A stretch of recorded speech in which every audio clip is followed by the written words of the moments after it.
الله الرحمن الرحيم. السلام عليك يا أبا عبد الله الحسين وعلى الأرواح التي حلت بفنائك. عليكم مني جميعا سلام الله أبدا ما بقيت وبقي الليل والنهار، ولا جعله الله آخر العهد مني لزيارتكم. السلام على الحسين وعلى علي بن الحسين وعلى أولاد الحسين وعلى أصحاب الحسين وعلى حامل لواء الحسين أبي الفضل العباس وعلى العقيلة الحوراء زينب روحي لهم الفداء، واللعن الدائم على أعدائهم أجمعين. السلام عليكم dear viewers ورحمة الله وبركاته. Of course a good السلام عليكم to our dear Sheikh Mountadhar. We are and we will be joined by the Sheikh for the next nights until the night of Arbaeen inshallah. The Sheikh has flown all the way from Canada to come and create an image for you, to bring the walk of Arbaeen closer to you at home, and to try bring a tear to your eyes as the one who brings a tear to the eyes of the love of Hussein. His status I can't even describe. So on that note, again, Assalamu alaikum Sheikhna. And our topic inshallah will be continuing what we were talking about yesterday inshallah, which is, to be honest, a never-ending topic. A topic that we can speak about for years to come. The topic of service in the name of Imam Al-Hussein. Fadlu Sheikh. After you.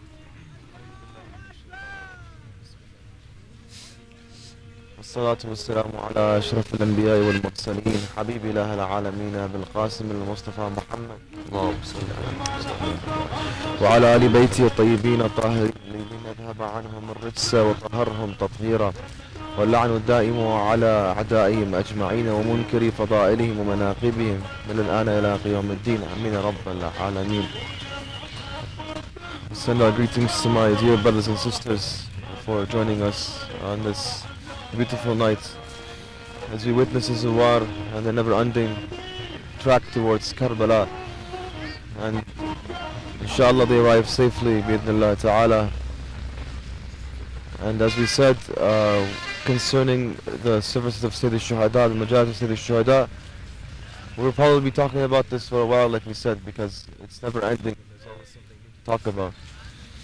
So what we want to speak about more today, or elaborate more about today, is that sunnah of holding the flag as we walk towards Karbala, or there's the flags itself, and the significance behind flag bearing. In the Arabian culture itself, and in many cultures, flags play an important role when it comes to war and battle, not just the Arabian culture.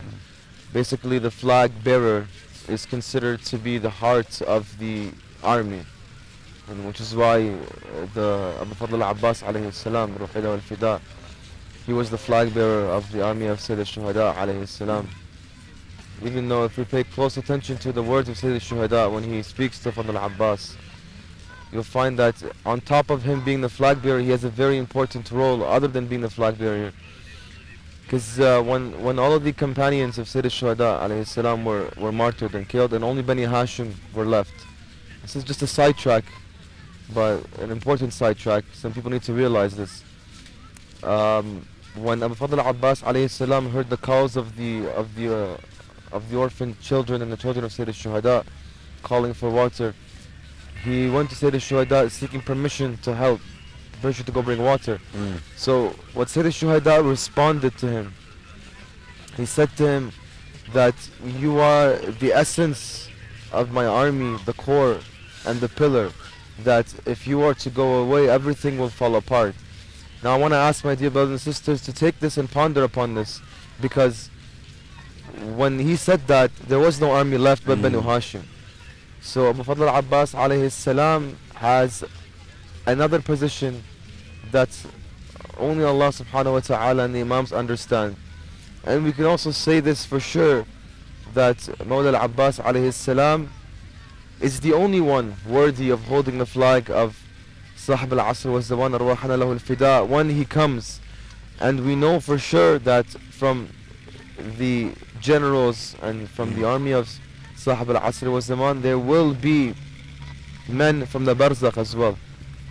So it's important to note that Abbas alayhi salam never had an opportunity to battle, and if he did, then he would have made the skies into the earth and the earth into the skies. And if you do take, sorry to cut you off, the words that of Imam Hussein, when he says, you know, if you go, I'll have no army. That in itself is saying that Abu Fadl is an army on his own. Exactly. And he on own can annihilate any army standing in his way. Exactly. And if we look at what happened in Karbala, essentially he did. He paved the way to the Furat, he conquered the Furat. No. No. Yeah, I just wanted to cite, that was a sidetrack, but it was important because we need to really connect with Imam Sahib al-Asr wa Zaman. And Karbala is probably the closest connection to those coming days. And that's why we study Karbala in much detail and everything in Karbala. And now if we go back to the flags, let's just go and backtrack to the flag changing ritual that happens in the beginning of the month, which is just as important.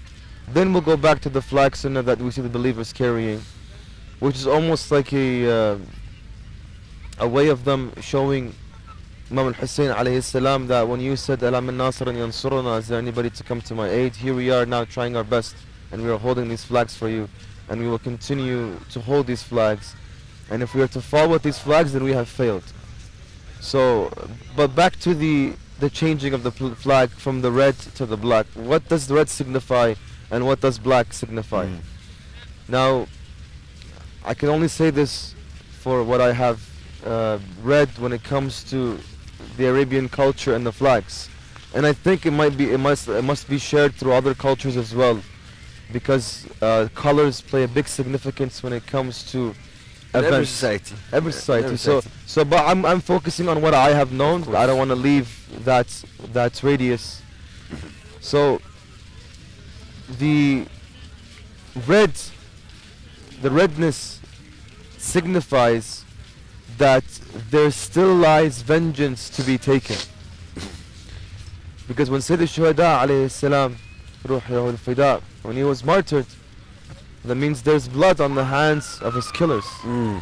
And this red that goes on for the whole year, except in Muharram and Safar, signifies the fact that there is still blood that must be taken. There should still be justice here. And of course that justice will be on the hands of Sahib al-Asr wa Zaman. Now when it comes to the black flag, that's the flag that is the renewal of sadness. Because black signifies sadness, and black signifies sadness. And by the way, if you look at the Abrahamic religions, from my limited reading and my ignorance, I say that, for example, Judaism, see, now we're going to sidetrack a little bit more. And all these points that we make, of course, they come and they create the bigger picture. Exactly. So to make a clearer picture, we have to get all the angles, and inshallah we'll reach the... Because there lies sometimes some doubts and questions by... It's unfortunate that every time these questions are posed, they're posed towards Sha'ar Sayyid al-Shuhada. So for example, they would say, well, why do you have to wear black when we were in the West? Shouldn't we just fit in? Like even the black cloth, the black coloring, the beard, everything they have posed a question against. Let us answer them by saying we're not the only ones that wear black, we're not the only ones that perform rituals, and we're not the only ones that write books on how to perform rituals. Like I noticed that in Judaism, you find that there are literally handbooks that are designed, that are given by the rabbis in the synagogues to the Jews, and basically it says a Jew's handbook on how to mourn. So the Jews themselves, they have manuals on how to mourn. So how come that when we do it, and we don't even have manuals, by the way. we just have books that bring you the sources. The sources and you don't have you move your hand this way, you move your hand now. That's all inherited from the parents. So traditional, exactly. Cultural ways of mourning. So that's one example. Now tell me about this. They say when the believers today, for example, some of them reach a state of jaza.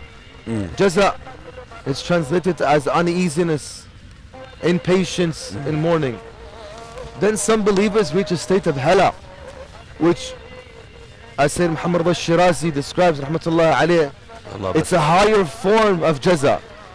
It's the highest form of jaza is hala. What do? They lose control of themselves. For example, they start ripping their shirts. They look at this as being something backwards. When the Imam himself, when Imam Al-Hasan Al-Hadi alayhi salam, and when his brother died, Sayyid Muhammad Al-Dijil, what's happened? He ripped his shirt. And then when they questioned him, they're like, Wayhaka inna Musa shaqqa ala Harun. Moses, Prophet Moses, when Aaron, the Prophet Aaron passed away, Moses ripped his shirt out of sadness. So if the Imam alayhi salam, who is the manifestation of all good, the Imam alayhi salam is morality, the Imam is ethics, the Imam is akhlaq. If the Imam does this and it's backwards, it does not work. Then what is forwards? What is progression? Exactly. The Imam is backwards. The problem, my dear brothers and sisters, we try too hard to fit ourselves in the West, but what is the correct scale? They say, let us take our image and project it to the West and then see if there is some sort of parallel. See, the problem that I have experienced, Sheikhna, is that we focused more on unity rather than coexistence. See, we need to get these terms right, because unity essentially means I've got my beliefs, but I'm not going to show them. I'm not going to express my beliefs. So I can fit in with everyone else. This is wrong, brothers and sisters, and I'm sure you can agree. We need to learn to coexist. Everyone has their beliefs. Everyone prays in their own way. Everyone mourns in their own way. Everyone acts in their own way. Everyone has different aqaid, different theological beliefs. And everyone should be free to express that. That is coexistence. If I'm living in the West, and in fact the West, they've probably given us more freedom than in some of our own countries to express our beliefs. Exactly. We should take that. We should take that and apply it, because that's something good. It is allowing the freedom of belief, freedom of expression of rituals. Exactly. And that's all we want to say is, don't come and bring your Western ideals into something like Islam and try to place it on a scale and find parallels and thinking that, oh, the West is advanced. Let me tell you about the West, and let me tell you about Islam. Islam 1400 years ago, in the government of Imam Ali alayhi salam, Imam alayhi salam, who was ruling over 50 countries in today's time, there was not a single poor person. Is there an Imam right now, is there a ruler that can claim that people living under his country? But the way I see it is, if you look at the whole world, yes, no one has taken lessons from the Imam. But the West, more than anyone, has taken more lessons. But we're just trying to tell them that, look at how long it took them. For example, human rights, 100 years, 200 years. And the world thinks that they're the ones who established this. Yes. And if you go back, you see it is the Ahl Bayt that established this. It is them that taught the world this. Yeah. And on that note, brother, Sheikhna, and on the note of the flag bearing, we will go to a report that we prepared for you earlier, which explains in depth the reason behind flag bearing and its connection to Abu Abbas and the armies, as the Sheikh has explained already. But here's some visuals for you, inshallah, to bring it closer to you at home. So over to the report, inshallah, and we will return very soon. Tears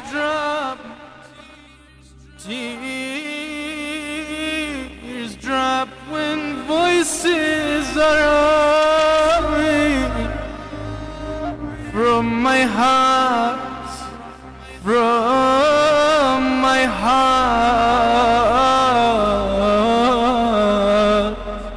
these words are coming. Every clean soul on this planet will shout your name up.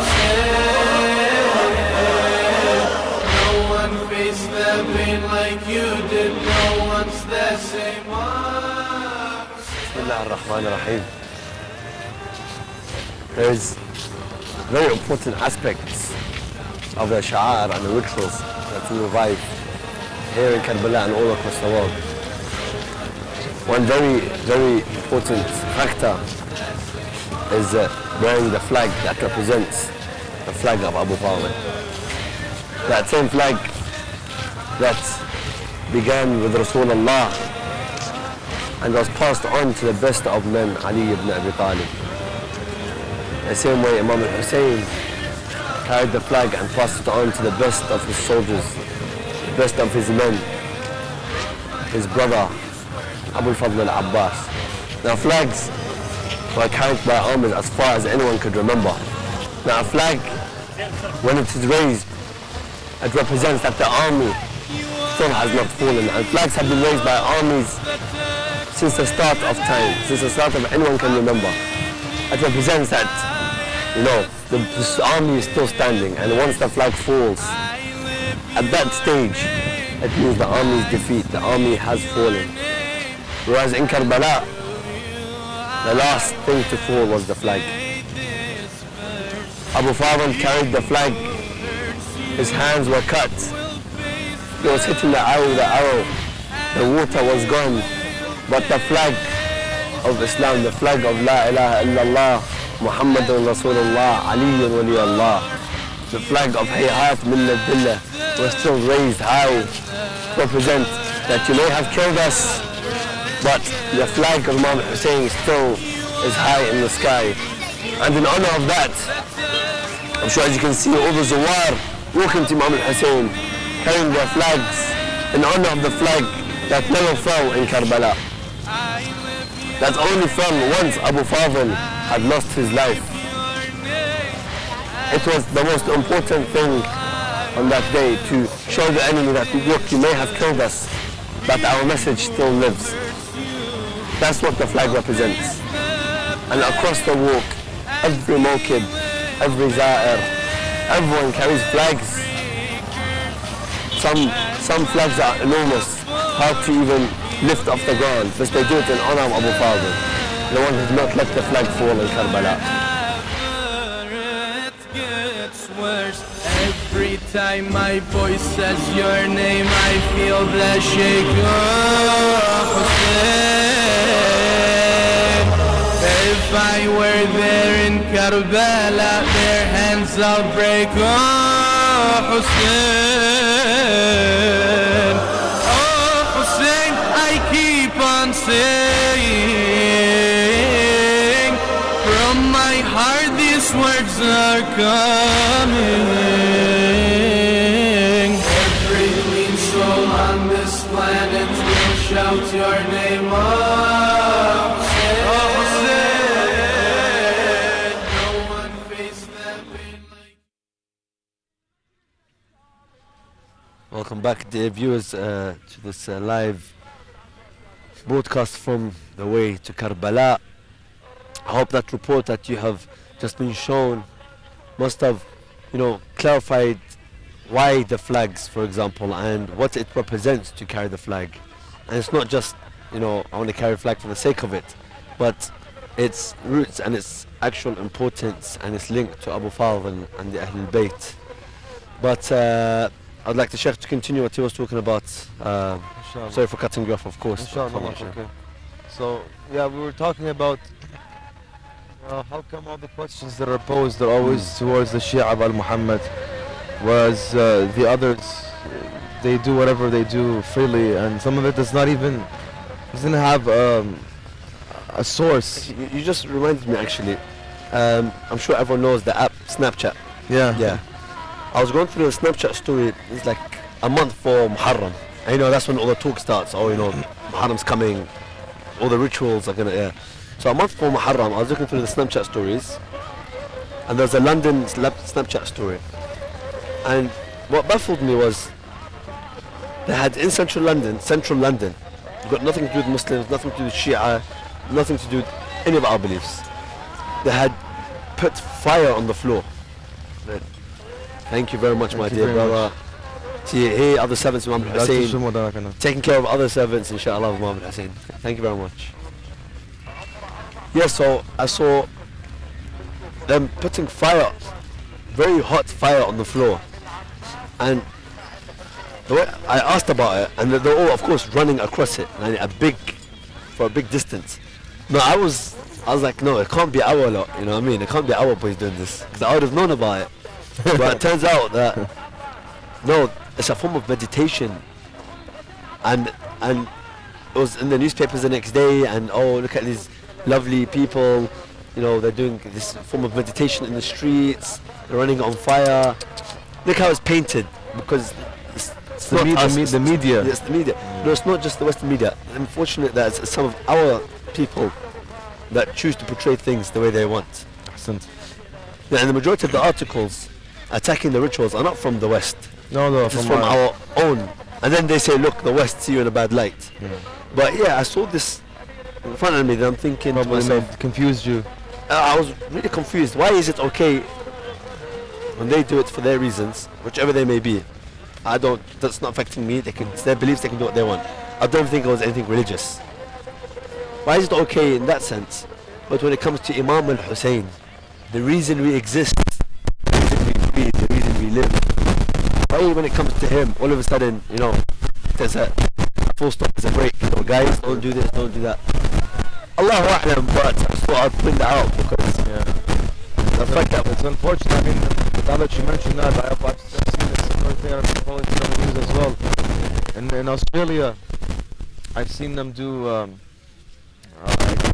a show for girls, and they put it in the newspaper. It was also, I think, on Snapchat, on social media.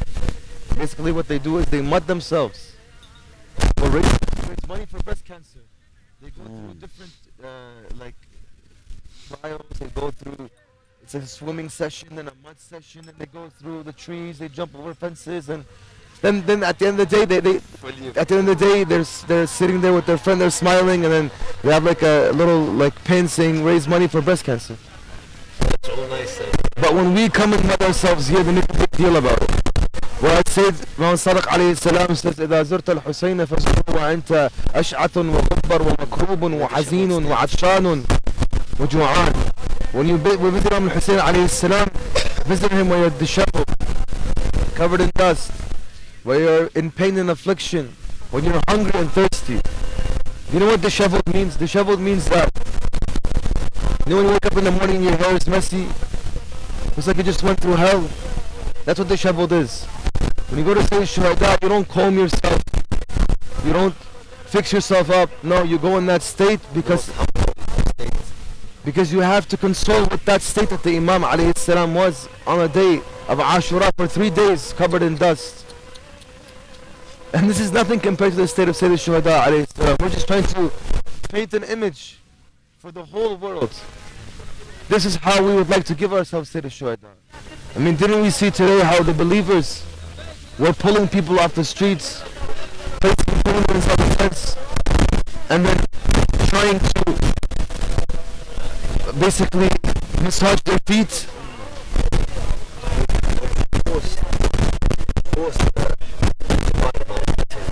And I say force, they respectfully force them, they beg them. They say, we are not happy, we are not happy with you until you come, you bless us in our mawkib, in our tent. It is an honor for us to wash your socks, to massage your feet. It is an honor. You know? All I say right now is I ask the whole world, whoever's watching, if you're watching this, send this question to anybody that may be around your colleagues at work. Tell me, do you know anybody in the entire world, from the beginning of Adam until the end of time, that will be able to massage a person's feet that he does not even know, without even questioning where this person is coming from, without even questioning or asking for some kind of... Yeah. Just to cut you off, sorry. We are having some technical difficulties with the sound, and of course, as I mentioned before, you know, there's a heavy pressure on the network because of the millions of Za'areen. So we will go on a quick visual break, and inshallah you can feel the atmosphere of the Mashayikh of the Waqt Imam Al-Hussein. So please bear with us, and we'll be back very shortly, brothers and sisters. You're the strength of Ali, praised by Allah, praised by Allah, praised by Allah.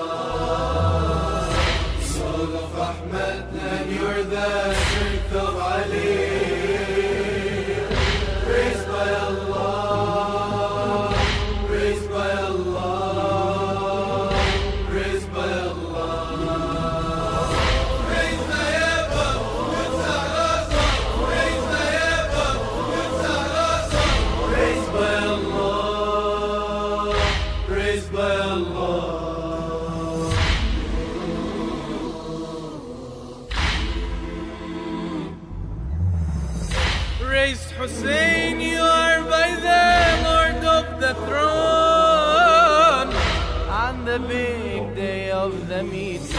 Our tears are the only things that we own on the day where there's no cheating. Crystals or gold will not be worth more than stone.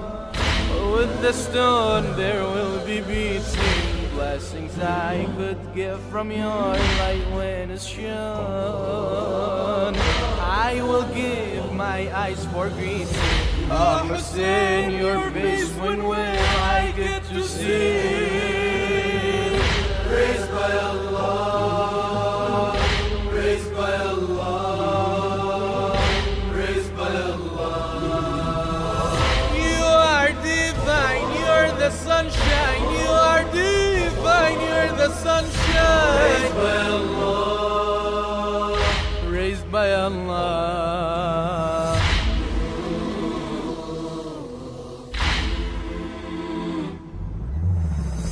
You are the chief of the youth of paradise, and you are credit to mankind. Oh Hussein, you are knowledge to everyone, and you are wisdom to their mind.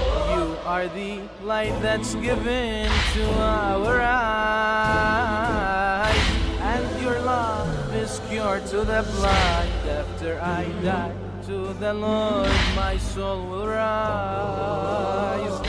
Then your light, Hussein, I will find. Oh Hussein, to paradise you are the key. Praised by Allah, praised by Allah, praised by Allah. From me to you, my love is true. From me to you, my love is true. Praised by Allah, praised by Allah. Soul of Ahmed, and you're the strength of Ali. Praised by Allah, praised by Allah, praised by Allah. Praised by Allah, praised by Allah, praised by Allah.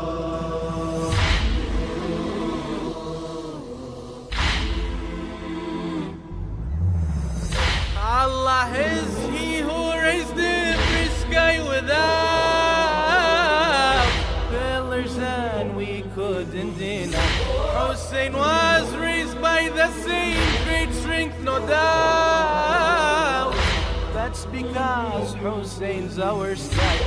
Oh Hussein, not many know what you're about. Higher than Welcome back, dear viewers. Again, I'd like to sincerely apologize for the technical difficulties we just had. I'd like to remind you to be patient with us, as again there are millions and millions and millions of Zuwar, and there is heavy pressure on all systems and all networks. So inshallah we can be more at your service, but we are back now. We are ready to go, and we will continue that discussion, which was service towards the Imam, and the extent that the servants of Imam Hussein are willing to go to serve the Zuwar. We are speaking about the question you asked, and you can ask the dear viewers, is ask anyone you know.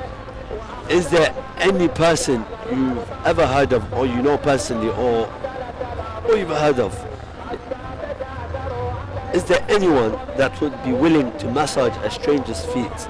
You know, beg them into their tent, into their mawkib, and massage their feet, you know, wash their clothes, you know, feed them. Complete stranger.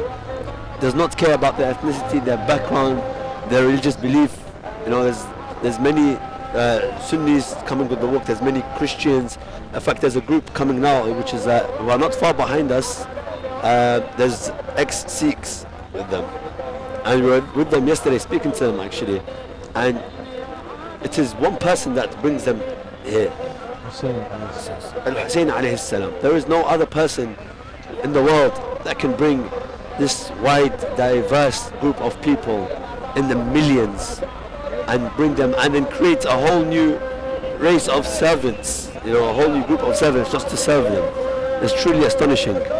But sorry, I've gone on. Okay, I'm listening to the maqtal. Of course, throughout the way you hear, it's difficult to. You hear maqtal, you hear masa'ib, you hear the story of the killing of Imam Hussein, and they've just reached the part of the killing of Imam Hussein. So we ask Allah to grant everyone patience.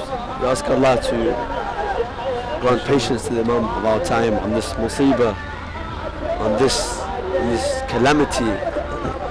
But this calamity truly shook the world, shook the foundations of creation, it shook the foundations of the throne of Allah. But on that note, Sheikh, I'd like to pass it on to you to speak about. Inshallah. Yes, as you have said, the services do not have a limit to them. I think I've seen all sorts of services, and I will never comprehend what pushes these people. Some of them have blind love, some of them have love with reason, some of them have love with knowledge, some of them have love with desire. There's many different people here on this walk, and honestly every single year I'm surprised. I've been doing this for the last 4 years. This is my 4th year. I've been blessed to come, and every single time I see something different, it's like Allah subhanahu wa ta'ala in the Quran when he narrates when the jinn heard the Quran, what do they say? نَحْنُ سَمَعْنَا قُرْآنًا عَجَبًا. Yes. The jinn say that we have heard from this Quran that which awestruck us. And then I think you mentioned in the first night that we were together that the Quran is something that every time the believer reads, there's always something new from the Quran to be understood. You could be reading the same 3 verses of Surah Al-Kawthar every year, but every year it is different. Every year you get a new conclusion. Sayyid al-Shuhada, since they and the Quran are one, لَمْ يَفْتَرِقَ حَتَّى يَرَدَ عَلَيْهِ الْحَوْض, they will not separate until they reach the pond of Kawthar. Then Sayyid al-Shuhada is the same Quran, but he is al-Quran al-Natiq. He is the vocal Quran. So that's why this walk has all these miracles. Basically, if you would like to consider this picture, is that basically you take the Quran and you open it up, and if you manifest it, this is what you get. Because in this walk we see examples of friendship. You make new friends on this walk. I've made friends with people in the mawaqib that you would never meet in the entire world. Loyalty. You find love. You find compassion. And again, back to I say this to myself, the only time I would come and massage your feet for anybody, if it was for Sayyid al-Shuhada. And you wouldn't be hesitant? No, I would drag him down to the floor. Or last year, or today in the morning, when we had our live program. I'm not sure if our colleagues were able to catch the pictures, but there were 2 things that happened today in the morning. One thing, 5 minutes before the end of our live, a man was parachuting to the sky, going towards Karbala. Who would do that? Who would risk his life just to parachute to Sayyid al-Shuhada? People parachute for fun, people parachute. This guy's doing it out of sincere love. Then all of a sudden we saw a huge group of people walking on this walk. We saw a young girl, 7 to 8 years old. She was walking with all her might. And she was leaning to the left and to the right. She just wanted to reach Karbala, that's it. And then when I looked at her, I just started to remember, yes, her legs looked bent and she was trying to push herself. When we mentioned Sayyidina Ruqayya alayhi salam and the woman, they did not walk a peaceful walk. They were dealt the whips and the edges of the swords and the lances and the spears. They did not walk away. So when I pictured that young girl, right away I pictured the young daughter of Sayyid al-Shuhada. And she's pushing herself. Why is she pushing herself? What does she know? And then, inshallah, we'd like to leave the musibah, Sheikh, till later, but the musibah of Imam Hussein, can never put a hold on it. The musibah comes out in any example you see. whatever you see happening here always links back to Imam Hussein and the masa'ib that he went through, the calamities that he went through and his family went through. But as we were saying, when you see these crowds, these units of people walking, that's when you see this special khidmahs, this special service come out. You see the one, sitting on the floor polishing the shoes of the Zawar. You see the one on the floor, grabbing their feet, just grabbing them, begging them to come in and massage them. And we actually done a report for you, dear viewers. We prepared a report of the servants pulling the Zawar down and massaging them with all their might, with all their energy, just giving it to Imam Al-Hussein, massaging, relaxing the Zawar. I'll leave it to the report to give you the image of what we saw. Inshallah, we will see you after this, inshallah.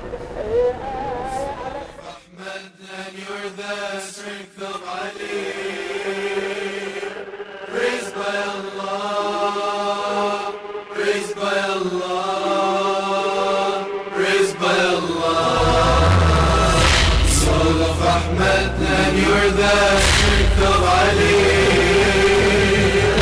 Praised by Allah, praised by Allah, praised by Allah. Bismillah ar-Rahman ar-Rahim. Amongst the many services here provided on the way to Karbala from all the cities around Iraq, and more specifically Najaf, when the services are offering massages to the Zawar of Imam Hussein. We often see, marking good out food, giving places to sleep, areas to rest, drink. But massages is something very vital to loosen the muscles of the Zawar and allow them to push forward and push towards Imam Hussein. Now this Khaddam Imam Hussein, they bring themselves down, they say, no, we are privileged to be able to massage the bodies of those who went to Imam Hussein. These muscles that are tense, that have been tensed up from the walk, it's our honor and I feel like it's our duty for us to loosen those muscles. So as you see, they massage the legs, make sure they are fit and ready to go. They give a nice relaxing back massage. They make sure that the Za'ir is nice and relaxed because that's the Khaddam's priority number one. Service of the Zawar of Imam Hussein, making sure they have the best experience and they have the most relaxed experience also. Divine, you're the sunshine, you are divine, you're the sunshine. Raised by Allah.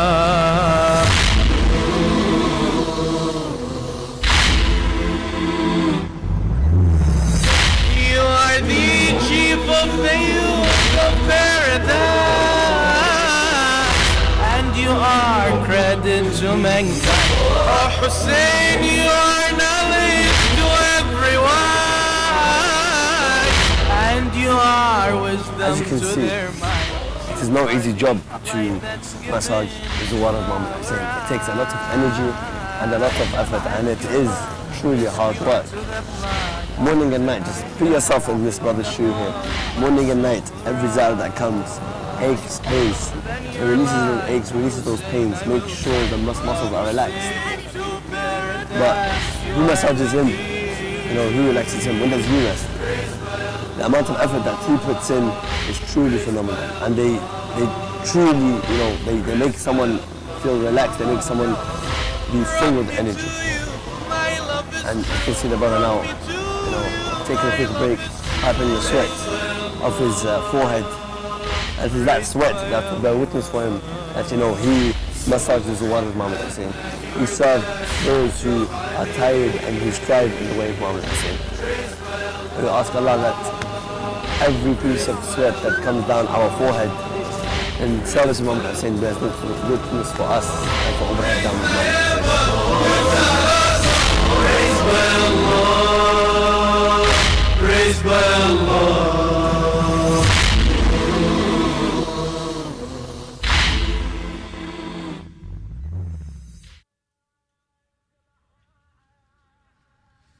Welcome back, dear viewers.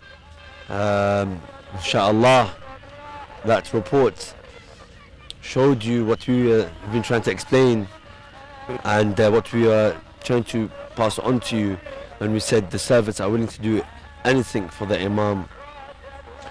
But I do say one thing. Yes, there are servants to massage the feet of the Zawar and to ease the pain of the Zawar.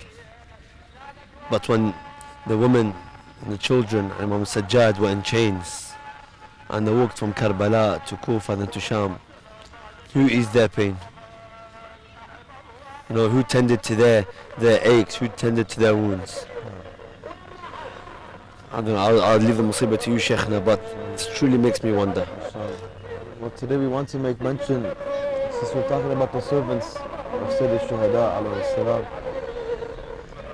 and the fact that the servants of Sayyid al-Shuhada are willing to not just massage the feet or serve, but they're willing to die for Sayyid al-Shuhada alayhi salam. There is an incident with a man by the name of Abdullah ibn Afif al-Azdi. It's unfortunate that on our pulpits in Muharram, this man is not made mention of. This man, even though he was not in Karbala, he was able to be blessed with martyrdom after Karbala. And he's one of those you can call that they're insane for Hussein alayhi salam, and he had ma'rifah and knowledge of the Imam alayhi salam. That when he heard what Ibn Ziyad was saying in his Majalis on the pulpits, he stood up courageously against that tyrant. And this was right after Imam Al-Sadiq alayhi salam gave his khutbah in Kufa. And then there began a conversation between Al-Sajjad alayhi salam and Ibn Ziyad. And we'll be reading the Nas as is. And then it says right here that Ibn Ziyad, ثم ابن زياد صعد المنبر فقال الحمد لله الذي أظهر الحق وأهله ونصر أمير المؤمنين يزيد وحزبه وقتل الكذاب ابن الكذاب وشيعته. See, when you hear these kind of words, you have to stand up. Ibn Ziyad rose the pulpit and he says, listen to the kufr. Praise be to Allah that has made truth surface and has made you realize which group is with the truth and which is with falsehood, and brought victory to the commander of the faithful Yazid and his army. There's just too many. Firstly, how can he speak in the name of Allah? Who is he to speak in the name of Allah? That's why this Shaykh is going to answer to him. And then he says, وَقَتَلَ الْكَذَّابِ ابْنُ الْكَذَّابِ وَشِيعَتِهِ Astaghfir Allah. He says that, and praise be to God that killed the liar, whom is the son of the liar, and his followers. Now here, this old man stands up. قام إليه عبد الله بن عفيف الأزدي وكان من خيار الشيعة وزهادها وكانت عينه اليسرى ذهبت في يوم الجمل والأخرى في يوم صفين. A man by the name of Abdullah ibn Afif al-Azdi. The report says he was from amongst the most best of the Shia. Zahid. It's unfortunate today our Shia who claim to be a Rafidi, who claim to be a Husseini, but they don't have these qualities of being a Zahid, being God-wearing Allah subhanahu wa ta'ala. And it says that his left eye was taken on the day of Jamal, and his right eye on the day of Safin. This man is blind. Picture an old blind man in his 80s and 90s. وَكَانَ يُلَازِمَ الْمَسْجِدِ الْأَعْظَمِ يُصَلِّي فِيهِ إِلَى اللَّيْلِ. He would pray all day until the night. فقال يا ابن مرجانة إن الكذاب ابن الكذاب أنت وأبوك ومن استعملك وأبوه يا عدو الله أتقتلون أبناء النبيين وتتكلمون بهذا الكلام على منابر المسلمين. Courage. This is the Shia of Al-Muhammad. Stand up when there's no one around you. He says, you are the liar, O son of liar, Ibn Marjana. He makes sure that he calls him by his mother's name as an insult. The Arabs, when you call somebody by their mother's name, it's the biggest insult, biggest profanity. وَأَبُوكَ وَمَنْ اسْتَعْمَلَكَ وَأَبُوه. Your father and those whom your father used. يا عدو الله أتقتلون أبناء النبيين وتتكلمون بهذا الكلام على منابر المسلمين. Allah. You speak in this matter and that on the pulpit of the Messenger of Allah, and you killed the sons of the Messenger of Allah. Now to summarize, our time is short. After that Yazid, it says that Yazid got so angry that his veins began to pop. He began to insult this old man. He began to ask, who are you? The man responded, I am Abdullah ibn Afif al-Azdi. And he began to speak to him more and more until Ubaydullah ibn Ziyad got furious and he sent his soldiers on him. But his tribe from Yazd were there. They protected him. They took him to his house. Ibn Ziyad said to his soldiers, he said to him, you bring me this old blind man right now, or you will all be dealt punishment. They all went to the house of Ubaydullah ibn Afif, and then the hadith says a big battle occurred between the two. When they reached the house of Abdullah ibn Afif, his daughter was there. His daughter was there. They came, and he's blind, and he said to his daughter, hand me my sword. Even at that position. Hand me my sword. His daughter was his eyes. They would come to the right and he would say, she would tell him, they came to the right, oh father. They come to the left, she would say they came to the left. And then this is the part that hurts the most.